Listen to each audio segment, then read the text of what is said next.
अस्सलाम वालेकुम students. Chapter number 6 vector space हमने स्टार्ट किया हुआ था। नेक्स्ट जो हमारे पास इसकी डेफिनेशन है वो सब स्पेस की है।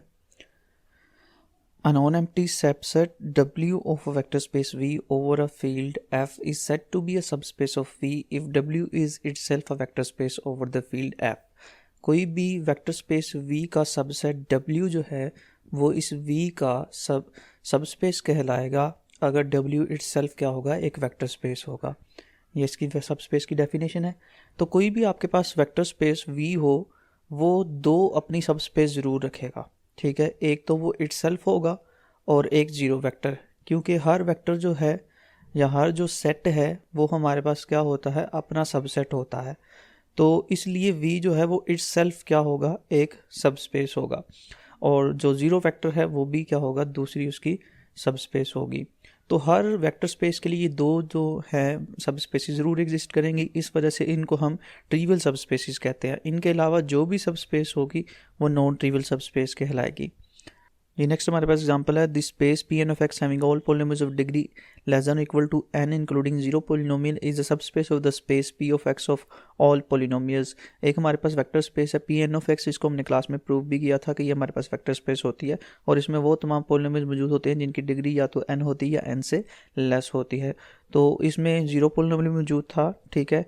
और ये हमारे पास ऐसे पॉलिनोमियल का सेट है जिसमें हमने पता है कि हमने डिग्री फिक्स की होती है और उस फिक्स डिग्री से या तो लेस डिग्री वाले पॉलिनोमियल होते हैं या उस फिक्स डिग्री के बराबर डिग्री वाले पॉलिनोमियल इसमें मौजूद होते हैं। तो दूसरा हमारे पास सेट है पी ऑफ एक्स जिसमें तमाम आर्बिट्रेरी डिग्री वाले पॉलिनोमियल्स मौजूद हैं। तो इसका मतलब ये जो पी एन ऑफ एक्स है ये सारे के सारे पॉलिनोमियल्स भी, सेट के सारे पॉलिनोमियल्स भी इस पी ऑफ एक्स में होंगे, यानी कि पूरा का पूरा सेट इसमें कंटेन कर गया और पी एन ऑफ एक्स क्या हो गया, इस पी ऑफ एक्स का सबसेट हो गया। और P N of X itself एक वेक्टर स्पेस भी था, तो इस वजह से हम कह सकते हैं कि पी एन ऑफ एक्स जो है वो हमारे पास क्या है, सब स्पेस है पी ऑफ एक्स की। नेक्स्ट हमारे पास एक और एग्जांपल है, ठीक है, सब स्पेस की। Let V be the Euclidean space R cube. R cube हमारे पास एक जो है वो यूक्लिडियन स्पेस भी इसको कहते हैं, ठीक है, और इसको वेक्टर स्पेस भी है। और इसको यहाँ पर उसने v का नेम दिया है कि let v be the Euclidean space R cube. R cube को ही वो v बोल रहा है। फिर इसमें से हमने एक सबसेट लिया है, the set w consisting of those vectors whose third component is zero. ये ऐसा सबसेट है जिसमें वो तमाम वेक्टर्स मौजूद हैं जिनका थर्ड कंपोनेंट जीरो है, यानी कि इसमें इस फॉर्म के वेक्टर जो है मौजूद होंगे x y एंड जीरो। इसके फर्स्ट टू कंपोनेंट्स जो हैं वो हमारे पास फील्ड से ही आते हैं, ये भी आपको पता है कि जो भी वेक्टर होता है उसका कंपोनेंट फील्ड से ही लिए जाते हैं, ठीक है। और ये जो W है सबसेट, ये V का सब स्पेस है, ठीक है। और अब हम इसको प्रूव करते हैं कि वाकई इसका सब स्पेस है। So we can see it as let U and V are two vectors. U और V हमने दो वेक्टर्स ले लिए, इनके थर्ड कंपोनेंट हमने जीरो रखे, और x1 y1 इसका इसके कंपोनेंट u के हैं और x2 y2 जो है वो v के कंपोनेंट है। और ये दोनों वेक्टर्स जो हमने लिए हैं ये हमने w से लिए हैं, क्योंकि w में वो तमाम वेक्टर्स मौजूद हैं जिनका थर्ड कंपोनेंट क्या है, ज़ीरो है। अब हम इनकी वेक्टर एडिशन करते हैं। तो वेक्टर एडिशन हम देख सकते हैं कि वेक्टर एडिशन जब करेंगे तो फर्स्ट कंपोनेंट फर्स्ट में ऐड हो जाएगा x1 प्लस x2, और सेकंड कंपोनेंट सेकंड में ऐड हो जाएगा y1 प्लस y2, और थर्ड कंपोनेंट थर्ड में ऐड होगा तो 0 प्लस 0 0 आ जाएगा। तो वेक्टर एडिशन में भी हम देख रहे हैं कि इसका थर्ड कंपोनेंट जीरो रहा है, तो वो तमाम वेक्टर जिनके थर्ड कंपोनेंट जीरो है वो w में जा रहे हैं, तो ये वेक्टर एडिशन भी किस में बिलोंग करेगी, w में बिलोंग कर जाएगी। नेक्स्ट स्केलर मल्टीप्लिकेशन लेते हैं। हमने कोई भी स्केलर ले लिया फील्ड से अल्फ़ा, और u हमारा वही वेक्टर हमने w से लिया और उसके साथ मल्टीप्लाई करेंगे तो वो तमाम कंपोनेंट से मल्टीप्लाई होगा, थर्ड कंपोनेंट फिर जीरो रहेगा, तो ये वेक्टर भी किस में बिलोंग कर जाएगा, स्केलर मल्टीप्लिकेशन वाला w में। तो उसमें वेक्टर एडिशन भी होल्ड कर रही है और स्केलर मल्टीप्लिकेशन भी होल्ड कर रही है। अब हमें पता है कि जो हम कंपोनेंट ले रहे हैं वो हम रियल फील्ड से ले रहे हैं, तो इस फील्ड के अंदर जीरो वेक्टर भी मौजूद होगा, जीरो कंपोनेंट या जीरो एलिमेंट भी मौजूद है, ठीक है। तो जब हम x और y की जगह पे जीरो लगाएंगे तो जीरो वेक्टर भी w में बिलोंग कर जाएगा। तो जब किसी स्पेस के अंदर, ठीक है, या किसी सबसेट के अंदर या सेट के अंदर ये तीनों प्रॉपर्टीज़ होल्ड कर जाएं, वेक्टर स्पेस, वेक्टर एडिशन और स्केलर मल्टीप्लिकेशन और ज़ीरो वेक्टर की, तो उसमें बाकी प्रॉपर्टीज़ भी जो हैं वेक्टर स्पेस की होल्ड कर जाती हैं। तो इस वजह से जो W है उसको हम कह सकते हैं वो इटसेल्फ क्या बन गया है, एक वेक्टर स्पेस बन गया है। और अब इटसेल्फ वेक्टर स्पेस है तो ये सब स्पेस भी किसी होगी, V की होगी, क्योंकि W जो है वो किसका सबसेट था, V का सबसेट था। नेक्स्ट ये प्रूव जो है वो हमारे पास थ्योरम भी है, जिस थ्योरम हम कहता है कि अगर किसी सबसेट में, ठीक है, हमारे पास वेक्टर एडिशन, स्केलर मल्टीप्लिकेशन और जीरो वेक्टर होल्ड कर जाए तो वो अपनी वेक्टर स्पेस का क्या होगा, सब स्पेस होगा। तो वो थ्योरम पढ़ते हैं हम। हमारे पास थ्योरम है, suppose W the subset of vector space V, then W is a subspace of V if following two conditions hold. अगर हमारे पास W कोई सबसेट है किसी वेक्टर स्पेस V का, तो W जो है सबस्पेस होगा V का अगर वो ये दोनों कंडीशंस होल्ड करता है। तो zero vector belongs to W, तो यहाँ पर पीछे भी हमने एग्जांपल में ये कहा कि जीरो वेक्टर जो है वो W में बिलोंग करना चाहिए। दूसरी कंडीशन जो है वो ये है, for every UV belongs to W and K belongs to F, यानी कि दो वेक्टर हम अगर W में से लें, सबसेट में से लें, और फील्ड से हम कोई स्केलर K ले लें, तो वो ये दोनों प्रॉपर्टीज़ जो इस बी पार्ट में है वो होल्ड करनी चाहिए, यानी कि वेक्टर एडिशन जो है वो W में जानी चाहिए और स्केलर मल्टीप्लिकेशन भी W में जानी चाहिए। तो टोटल इसमें अगर हम देखें तो तीन प्रॉपर्टीज़ बनती हैं, जिसको हमने दो प्रॉपर्टीज़ में कन्वर्ट करके लिखा हुआ है कि जीरो वेक्टर W में बिलोंग करना चाहिए, वेक्टर एडिशन W में बिलोंग करनी चाहिए और स्केलर मल्टीप्लिकेशन W में बिलोंग करनी चाहिए। ठीक है, अगर किसी सबसेट में ये तीनों प्रॉपर्टीज़ होल्ड कर जाती हैं तो वो अपनी वेक्टर स्पेस का क्या होगा, सब स्पेस होगा। अब हम सेकंड कंडीशन जो है, ठीक है, वेक्टर एडिशन और स्केलर मल्टीप्लिकेशन, उसको कंबाइन करके यूँ भी लिख सकते हैं, for every UV belongs to W and AB belongs to F we have AU plus BV belongs to W। यानी कि हमने स्केलर मल्टीप्लिकेशन और एडिशन की प्रॉपर्टीज़ को कलेक्ट कर दिया, कंबाइन कर दिया, तो वो हमारे पास पूरी की पूरी प्रॉपर्टी, दोनों प्रॉपर्टी जो हो एक ही लाइन में कवर अप हो जाती हैं, AU प्लस BV। तो ये हमारे पास भी W में अगर बिलोंग कर जाती है, ठीक है, और जीरो वेक्टर भी बिलोंग कर जाता है, तो वो क्या होगा, सबसेट किसी वेक्टर स्पेस V का सब स्पेस होगा। और इसकी एग्जांपल जो है अभी हमने प्रीवियस एग्जांपल देखी, इसमें वेक्टर एडिशन, स्केलर मल्टीप्लिकेशन और जीरो वेक्टर को हमने बिलोंग करवाया। नेक्स्ट हमारे पास एक और एग्जांपल है, ठीक है, consider the homogeneous system AX equal to 0। हमारे पास एक होमोजीनियस सिस्टम है AX equal to 0 of n linear equations, और इस सिस्टम में n लीनियर इक्वेशंस हैं in n real unknowns variables, और इसमें जो वेरिएबल्स हैं वो भी क्या है, n ही है, यानी कि n लीनियर इक्वेशंस है और n उसमें क्या है, अननाउंस हैं।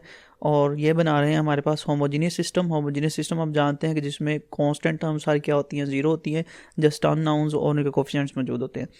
और वो कहता है कि ये सिस्टम जो है वो हमारे पास ट्रिवियल सोल्यूशन रखता है अगर ए जो है वो सिंगुलर है। ए सिंगुलर होने से मुराद क्या है कि ए का इन्वर्स एग्जिस्ट करता है। ये लाइन नेक्स्ट लिखिए, the system has a non trivial solution x star if and only if the matrix A is singular, यानी कि उसका कोई भी नॉन ट्रिवियल सोल्यूशन एग्जिस्ट करेगा। एक्सटेरिक जो है ये हमारे पास एक रो वेक्टर है जिसमें हमारे पास तमाम अननाउंस की वैल्यूज़ जो हैं वो मौजूद हैं। तो ये नॉन ट्रिवियल सोल्यूशन तब एग्जिस्ट करता है जब ए जो है वो सिंगुलर है।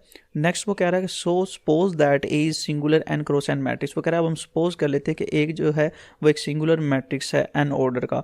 Then system has infinite number of solutions, और इस सिस्टम के हम कहते हैं कि infinite number of solution exist करते हैं, और वो तमाम इनफाइनाइट नंबर ऑफ सोल्यूशंस को अगर हम सेट में क्लोज करें, ठीक है, तो उससे हमारे पास एक सोल्यूशंस का सेट बन जाएगा, और उस सोल्यूशंस के सेट को उसने एस का नेम दे दिया। The members of S are row vectors from R N, और जो उसमें सॉल्यूशंस मौजूद है, ठीक है, सारे के सारे वो रो वेक्टर्स हैं, और वेक्टर्स आपको पता है कि उनके कुछ कंपोनेंट्स होते हैं। तो यहाँ पर चूंकि हमारे पास n अननाउंस हैं तो n अननाउंस की वैल्यूज़ होंगी, तो जो वेक्टर बनेगा, ठीक है, वो भी क्या होगा, हमारे पास n टपल का वेक्टर होगा। इसलिए वो कह रहा है कि जो S में हमारे पास वेक्टर्स मौजूद हैं वो Rn से लिए गए हैं, ठीक है, या Rn में भी कंटेन करते हैं। तो अगर Rn में कंटेन करते हैं तो S जो है वो सबसेट बन जाएगा Rn का, ठीक है, उसके क्योंकि उसके सारे के सारे एलिमेंट जो हैं वो Rn में बिलोंग कर रहे हैं। Then we have to show that S is subspace of Rn।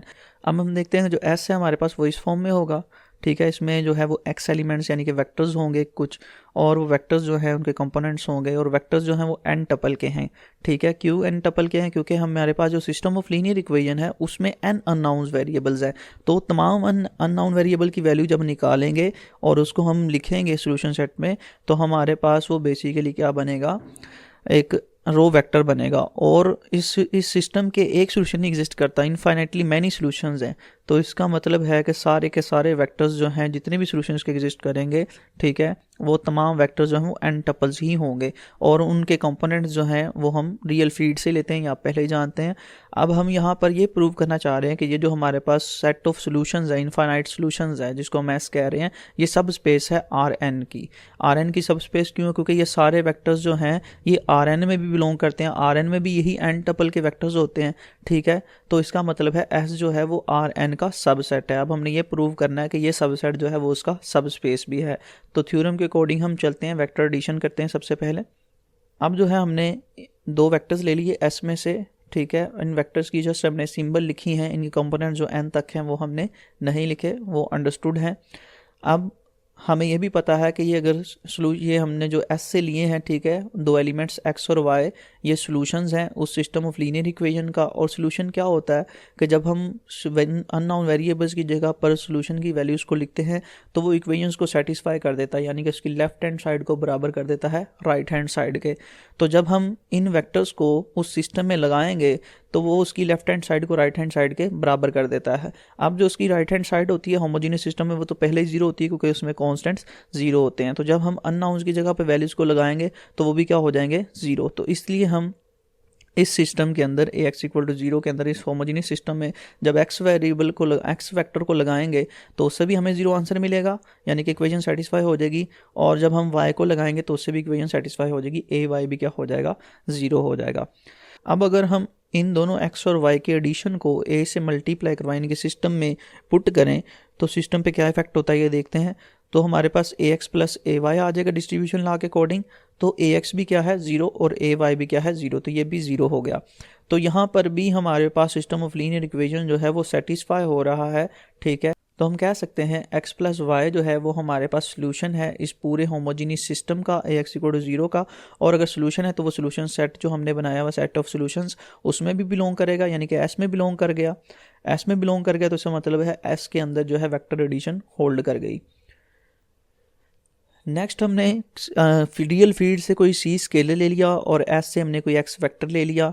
और अब हम इस वेक्टर की जो स्केलर मल्टीप्लिकेशन है उसको हम फिर सिस्टम के अंदर पुट करके चेक करेंगे। तो सिस्टम में जब हम पुट करते हैं तो C को हम बाहर लिख सकते हैं associative law of scalar multiplication के अकॉर्डिंग, और AX को जो है बाद में लिख सकते हैं। अब AX जो है ये हमें पता है कि ये सोल्यूशन है, ठीक है। X जो है एक पूरे सिस्टम का, तो ये क्या हो जाएगा? जीरो हो जाएगा। तो जब जीरो होगा तो C उसके साथ मल्टीप्लाई होकर जीरो हो जाएगा। तो हम कह सकते हैं C AX equal to zero हो गया।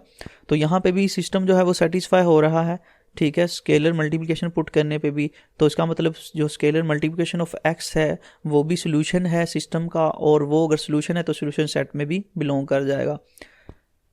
और जो जीरो वेक्टर होता है वो किसी भी होमोजीनियस सिस्टम का ट्रिवियल सॉल्यूशन होता है, ये हमें पहले ही पता है, क्योंकि होमोजीनियस सिस्टम में एक साइड राइट हैंड साइड सारे उसमें कांस्टेंट जीरो होते हैं, और जो हमारे पास दूसरी साइड पे अननाउंस और उनके कोफिशिएंट्स होते हैं, ठीक है। उनकी जगह पर जब हम अननाउंस की जगह पे जीरो वेक्टर कोई भी पुट करेंगे तो वो इक्वेशन सेटिस्फाई हो जाएंगी। इस वजह से ये ट्रिवियल सॉल्यूशन होता है।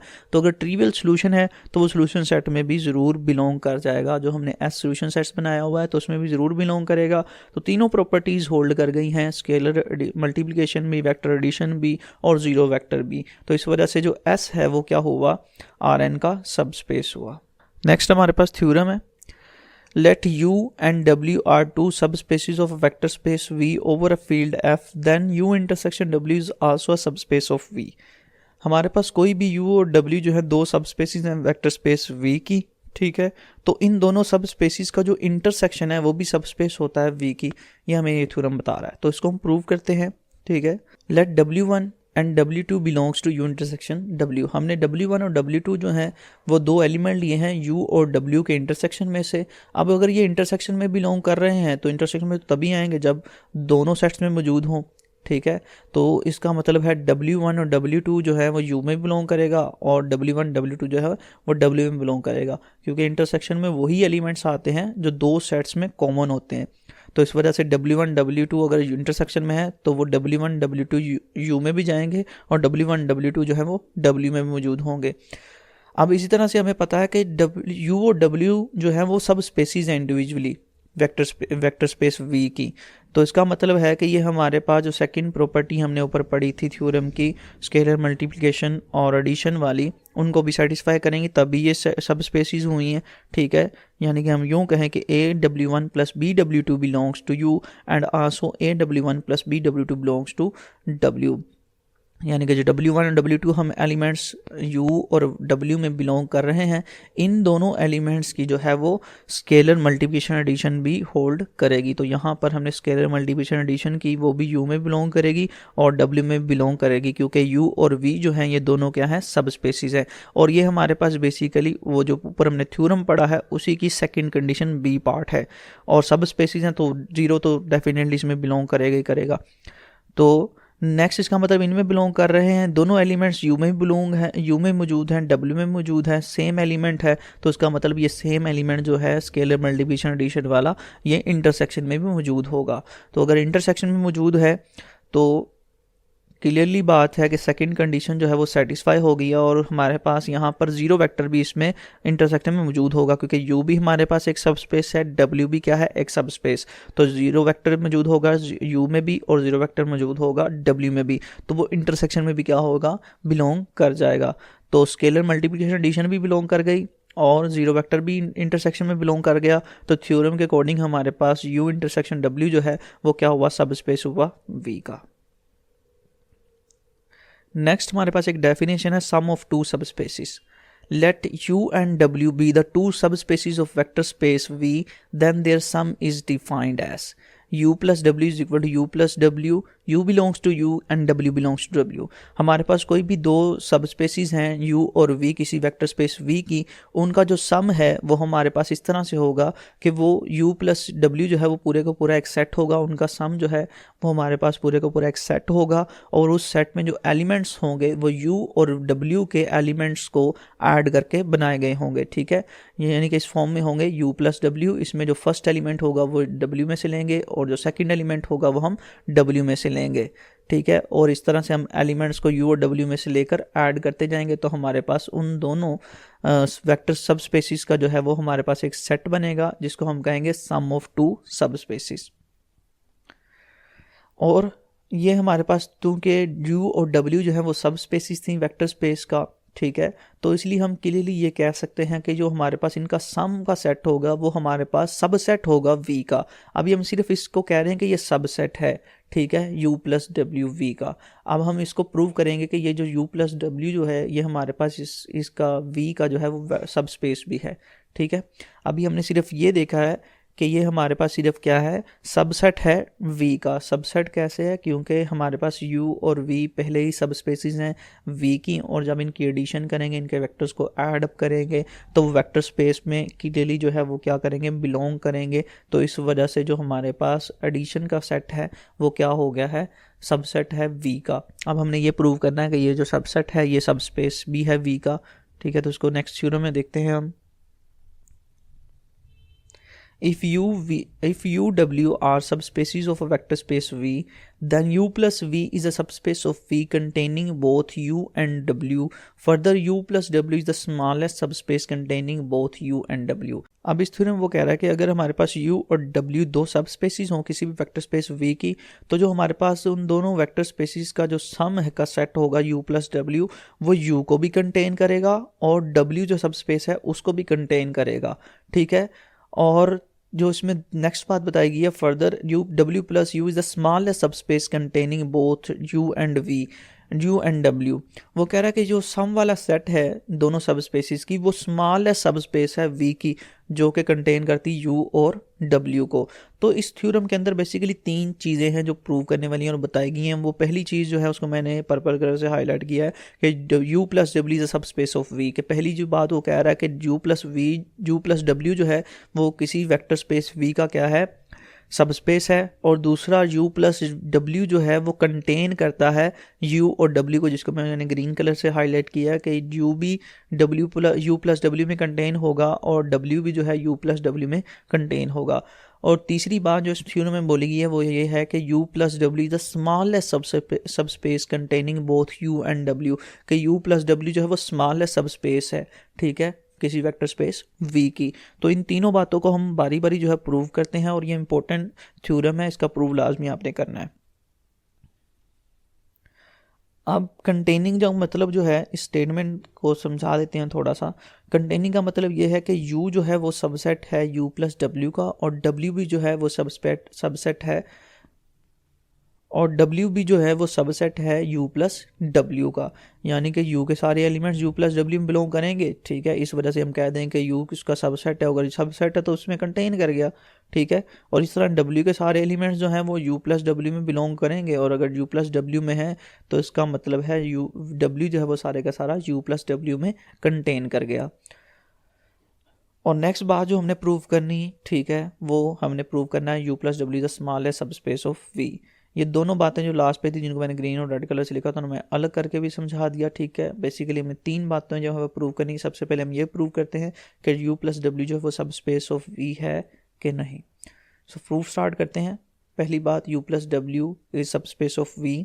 सो हम लेट करते हैं V1 V2 belongs to U plus W, then we can write कि हमने दोनों जो U और W जो था सब स्पेस, उनके सम में से दो वेक्टर्स लिए हैं, सम में से दो वेक्टर्स लिए हैं। एक वेक्टर ले लिया V1 और एक वेक्टर ले लिया V2, ठीक है। अब V1 जो होगा वो इस फॉर्म में होगा U1 प्लस W1, और V2 भी जो होगा वो भी इस फॉर्म में होगा U2 प्लस W2। क्योंकि हमने ये सम में से लिए हैं तो सम में जो भी एलिमेंट होता है, ऊपर डेफिनेशन में हमने देखा है, वो U प्लस W की फॉर्म में होता है, ठीक है। यानी कि पहला वेक्टर उसमें U से लिया जाता है, दूसरा वेक्टर उसमें से W में से लिया जाता है। तो उन एलिमेंट्स को अगर हम V1 V2 कह रहे हैं तो V1 भी इस फॉर्म में होगा, ठीक है, U प्लस W की फॉर्म में, और V2 भी इस फॉर्म में होगा U प्लस W की फॉर्म में। अब हम इनकी वेक्टर एडिशन करते हैं, ठीक है। और यहाँ पे हमने बता भी दिया है कि जो हमने U1 U2 ले रहे हैं वो U में से ले रहे हैं, और W1 W2 जो ले रहे हैं वो W में से ले रहे हैं। ये क्लियरली हमने डेफिनेशन में भी देखा था कि जब एडिशन करते हैं तो एक एलिमेंट U से और एक एलिमेंट W से लेते हैं। तो नेक्स्ट हमारे पास इन दोनों वेक्टर्स जो हमने V1 V2 लिए उनको ऐड अप करते हैं, ठीक है। अब इनको थोड़ा सा रीअरेंज करते हैं तो U1 प्लस U2 लिख सकते हैं और W1 प्लस W2 लिख सकते हैं। अब यहाँ पर अगर हम देखें तो हमारे पास U और W जो है, since U and W are subspaces, ये हमारे पास दोनों क्या हैं, सब स्पेसिस हैं। तो सब स्पेसिस हैं तो इनमें वेक्टर एडिशन होल्ड करेगी, यानी कि U प्लस U जो है वो U में बिलोंग करेगा, और W1 प्लस W2 जो है वो W में बिलोंग करेगा, ठीक है। U1 प्लस U2 बिलोंग करेगा U में, और W1 प्लस W2 बिलोंग करेगा W में। इसका मतलब है कि U1 प्लस U2 जो है वो एलिमेंट है U का, और W1 जो है प्लस W2 जो है वो एलिमेंट है हमारे पास W का। तो यहाँ पर हमारे पास जो है हमने किया V1 प्लस V2, और वो हमारे पास सम की डेफिनेशन के इक्वल आ गया, ठीक है। तो इसका मतलब V1 plus V1 plus V2 जो है वो हमारे पास सम में चला गया, ठीक है, क्योंकि ये सम की डेफिनेशन के इक्वल आया है। तो सम की डेफिनेशन के इक्वल आने का मतलब V1 प्लस V2 जो है वो सम में कंटेन कर गया। तो जब सम में कंटेन करेगा, ठीक है, तो पहली प्रॉपर्टी जो वेक्टर एडिशन की है हमारे पास वो सेटिस्फाई हो जाती है। नेक्स्ट हमारे पास स्केलर मल्टीप्लिकेशन भी इसी तरह से हमारे पास U में भी बिलोंग करती है, और स्केलर मल्टीप्लिकेशन W में बिलोंग करती है, क्योंकि दोनों क्या है, सब स्पेसिस है। और किसी भी स्केलर के लिए, किसी फील्ड से जो हम स्केलर लेते हैं उसके लिए हमारे पास दोनों में स्केलर मल्टीप्लिकेशन की प्रॉपर्टीज होल्ड करती हैं, ठीक है, दोनों सब स्पेसिस हैं इसलिए। अब अगर दोनों स्केलर मल्टीप्लिकेशन वाले वेक्टर्स को लेकर हम ऐड अप करें और उसमें स्केलर कॉमन ले लें, तो हमारे पास यहाँ पे प्रूव हो जाता है कि जो हमारे पास एडिशन ऑफ वेक्टर्स की डेफिनेशन है, ठीक है, उसमें स्केलर मल्टीप्लिकेशन भी होल्ड कर जाता है, ठीक है। अगर स्केलर मल्टीप्लिकेशन भी होल्ड कर गया और वेक्टर एडिशन भी होल्ड कर गया, और जो जीरो वेक्टर हैं वो भी दोनों U और W में मौजूद होंगे, तो उनकी एडिशन भी डेफिनेटली जो है बिलोंग कर जाएगी हमारे पास एडिशन ऑफ टू सब स्पेसिस की डेफिनेशन में। तो अगर उसमें बिलोंग कर जाएगी तो हम कह सकते हैं कि जो हमारे पास U प्लस W है वो सब स्पेस ऑफ V है। नेक्स्ट हमारा सेकंड जो पार्ट है थ्योरम का, U and V are containing in U plus V, यानी कि sum of U plus W में जो है वो U भी कंटेन करता है और W भी कंटेन करता है। इसको देख लेते हैं। Since U belongs to W, अब हमें पता है कि W जो है वो हमारे पास सब स्पेस है, तो उसमें जीरो वेक्टर मौजूद होगा। So U plus zero belongs to U plus W for every U belongs to U। इसका मतलब ये है कि अगर हम एक एलिमेंट ज़ीरो ले लें, ठीक है, W में से, और तमाम एलिमेंट्स जो हैं वो हम लेते जाएं for every U belongs to U, हर यू लेते जाएं हम यू में से और उनको ऐड अप करके हम एडिशन वाले सेट में बिलोंग करवाते जाएं, तो हमारे पास सारे का सारा u जो है वो सारे का सारा किस में बिलोंग कर जाएगा, u प्लस w में बिलोंग कर जाएगा। ठीक है, तो हम लिख सकते हैं दस u is a subset of u plus w, या हम यूँ कह सकते हैं कि u is containing in u plus w, क्योंकि u के तमाम एलिमेंट्स जो हैं वो u प्लस w में कंटेन कर गए हैं। क्योंकि जब हम सम करते हैं तो हम क्या करते हैं कि w में से एक एलिमेंट लेते हैं और u में से एक एलिमेंट लेते हैं, उनको ऐडअप करते हैं तो हमारे पास सम आता है। तो अगर हम w जो एलिमेंट लेना है वो ज़ीरो ले लें, ज़ीरो रख लें, और u के हम तमाम एलिमेंट्स लेते जाएं, उनको ऐड अप करते जाएं, तो वो u के ही तमाम एलिमेंट्स आ जाएंगे और वो एडिशन में बिलोंग करी जाएंगे। इसी वजह से यहाँ पे लिखा हुआ है u plus zero belongs to u plus w, तो तमाम एलिमेंट्स जो हैं वो u ही आएंगे और u तमाम के तमाम किस में बिलोंग करेंगे, u प्लस w में। तो इसका मतलब है सारे का सारा u ही u प्लस w में बिलोंग कर गया, या हम यूँ कहें कि हमारे पास u जो है वो सबसेट हो गया u प्लस w का, क्योंकि सबसेट वही होता है जिसके तमाम एलिमेंट्स जो हैं वो दूसरे सेट में कंटेन कर जाए। तो u के तमाम एलिमेंट्स कंटेन कर गए u प्लस w में, इस वजह से u जो है वो सबसेट बन गया है। सिमिलरली अगर हम ज़ीरो ले लें u में से और w में से हम तमाम w एलिमेंट्स को लेकर ऐड अप करते जाएं, तो हमारे पास एडिशन ऑफ वेक्टर्स बनती जाएगी और वो सारे के सारे एडिशन ऑफ टू सब स्पेसिस में जाते जाएंगे। ठीक है, और एडिशन ऑफ सब स्पेसिस में सारे के सारे w के एलिमेंट्स जाएंगे, तो क्योंकि हमने पहला एलिमेंट जो ले रहे हैं वो u से ज़ीरो ही ले रहे हैं बार बार, तो इसका मतलब है सारे के सारे w के एलिमेंट्स जो हैं वो u प्लस w में बिलोंग कर जाएंगे। अगर u प्लस w में बिलोंग कर गए तो इसका मतलब w जो है वो सबसेट हो जाएगा u प्लस w का। तो यहाँ पर हमने प्रूव कर दिया कि u और w जो है वो कंटेन करते हैं u प्लस w में। नेक्स्ट हमारे पास थर्ड जो प्रूव है कि हमारे पास u प्लस w जो है वो स्मॉल सब स्पेस ऑफ v है। इसका मतलब क्या है, पहले ये समझ लें कि अगर v की तमाम पॉसिबल सब स्पेसिस बनाई जाएं, तो उन तमाम पॉसिबल सब स्पेसिस में जो सबसे स्मॉलेस्ट सब स्पेस का मतलब ये है कि वो सब स्पेस ऐसी है कि वो तमाम बाकी सब स्पेसिस में कंटेन करेगी, इस वजह से उसको स्मॉलेस्ट सब स्पेस बोला जा रहा है। ठीक है, कि अगर हम किसी भी वेक्टर स्पेस v की तमाम पॉसिबल सब स्पेसिस बनाएं और उसमें से कोई एक ऐसी सब स्पेस हो जो बाकी तमाम सब स्पेसिस में कंटेन कर जाए, तो वो जो सब स्पेस कंटेन करेगी बाकी तमाम सब स्पेसिस में, उसको हम कहेंगे smallest subspace of v। तो इस बात को आपने जहन में रखना है। ठीक है, तो अब मैं ये कहता हूँ कि S मेरे पास कोई भी दूसरी सब स्पेस है। अब जब हम यूँ ले लेंगे तो जनरल में बात आ जाएगी, कोई भी दूसरी सब स्पेस हो सकती है। ठीक है, लेट S बी अनदर सब space of V containing both U and V, और ये ऐसी सब स्पेस मैं कह रहा हूँ कि दूसरी है जिसमें U और W जो है वो दोनों कंटेन करते हैं। Then for every U belongs to U and W belongs to W we have U W belongs to S। तो हम कह सकते हैं कि जितने भी एलिमेंट्स होंगे u के u बिलोंग्स टू u, और जितने भी एलिमेंट्स होंगे w के w बिलोंग्स टू w, वो सारे के सारे s में मौजूद होंगे, क्योंकि हमने कहा है कि u और w जो है वो s में कंटेन करते हैं, तो उनके एलिमेंट्स कंटेन करते हैं। इसी वजह से हम बोल रहे हैं कि u और w जो है वो s में कंटेन कर रहा है। तो अगर कंटेन कर रहा है तो हमने ये भी कहा है कि S एक सब स्पेस है, अनदर सब स्पेस लिखा हुआ है। अगर सब स्पेस है तो वेक्टर एडिशन भी होल्ड करेगी। ठीक है, तो हम u प्लस w कर सकते हैं, तो वेक्टर एडिशन अगर ये ले लें दोनों वेक्टर्स u और w और इनकी वेक्टर एडिशन करें तो ये भी S में बिलोंग करेगी, क्योंकि S जो है वो सब स्पेस है। तो यहाँ से हम कह सकते हैं कि हमारे पास अगर सम बिलोंग कर गया है S में u और w का, तो जो हमारे पास सम वाला सेट होगा सारे का सारा वो भी कंटेन कर जाएगा S के अंदर। अगर S में अंदर कंटेन कर गया तो हम कह देंगे कि जो हमारे पास सम का सेट है u प्लस w वो हमारे पास सबसेट है S का। अब इसका मतलब ये है कि S कोई भी दूसरा ऐसा सेट जिसमें u और w कंटेन करता है उसमें उसका सम भी कंटेन करेगा। ठीक है, तो इसका मतलब वो तमाम S जिसमें u और v है उस सब में u प्लस w कंटेन कर जाएगा। तो तमाम में अगर u प्लस w कंटेन कर रहा है तो उसका मतलब क्या हुआ कि u प्लस w जो है वो स्मॉलेस्ट सब स्पेस हुआ।